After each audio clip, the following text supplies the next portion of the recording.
McQuaid and you're watching Racergirl television. Today I'm going to be giving you a shoe review. For the past month or so I've been running in Avia's new XZR, or XZR if you're not from Canada. And this is the new trail racing shoe that they're coming out with in April. So this is the perfect shoe for the XZR enthusiast, as it is a very, very lightweight off-road trail racer. The shoe weighs 8.5 ounces for women and 9 ounces for men. Comes in this fabulous lime green, pink, black sort of color scheme, which has now got a nice tinge of mud since I've been running with it at home here. The men's shoe is going to be black and it has that lime green, black, white, and lime green. So very flashy shoe, which we'd expect no less of Avia. So some of the cool stuff about this shoe, I did immediately head out and do some really long runs. The shoe is incredibly comfy, and it doesn't depart too far from the nice sort of neutral feel you get from a lot of Avia's shoes. So it didn't take me very long to A, be comfortable, and B, have the shoe be comfortable on my foot. The Avia shoes pretty much don't need a lot of breaking in, I find, ever.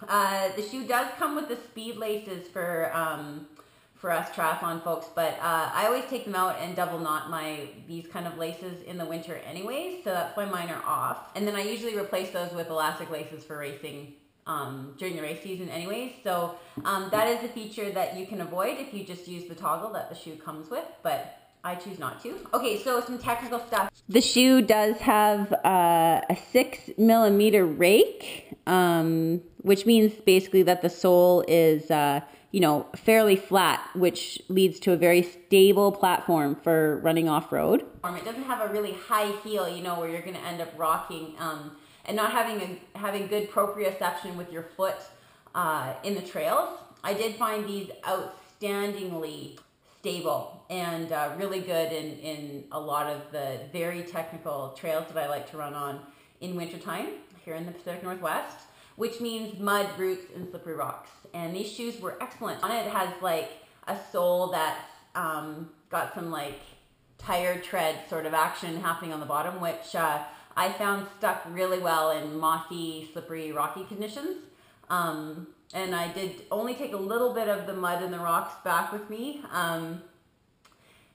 because the shoe actually didn't pack up or anything like that, despite the fact it's got a fairly aggressive sole on it. And you can look at the bottom and see this beautiful tread pattern in some cool colors. What I think is really cool is the edge of the shoe there. That actually means it's got a lot of traction for running uphill. It has, for me, exactly the right amount of padding. It's not a super high squishy shoe, but it's not a complete race flat.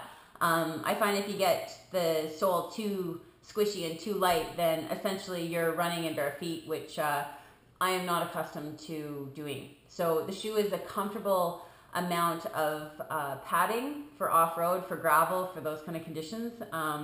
And the handy thing is that this sole does not get a whole bunch of rocks stuck in it, which is my pet peeve for a lot of race flats, where they don't think about that, and the shoe's really light and squishy on the bottom, and then rocks can totally embed themselves in the sole of the shoe, which drives me mental and does not happen with this shoe. There is a feature of this shoe that was designed for triathlon that isn't so good for winter running, and that is this crazy mesh outsole, which is designed for drainage. So when you put your wet feet into this shoe and then you go run in the trails, all the water is meant to dissipate and leave your foot.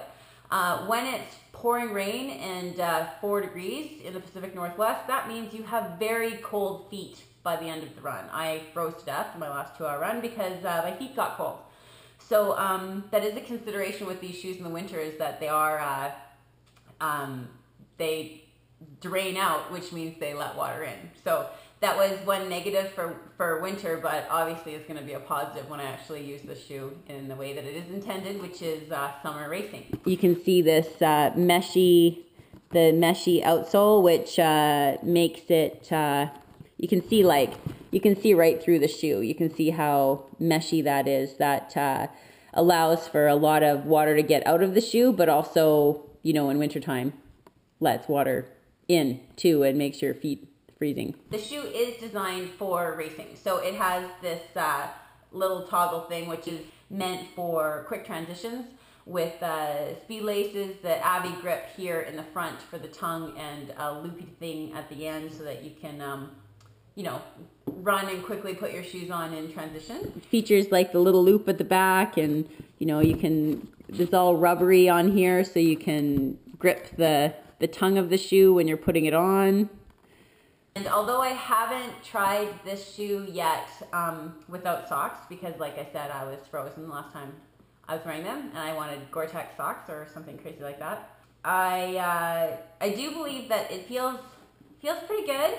Most of the time when I'm racing, I actually fill the shoe full of baby powder, and then I put like Vaseline all around the edge and more baby powder and all that kind of stuff. So essentially I put a lot of anti-friction material inside the shoe to combat any friction areas anyways.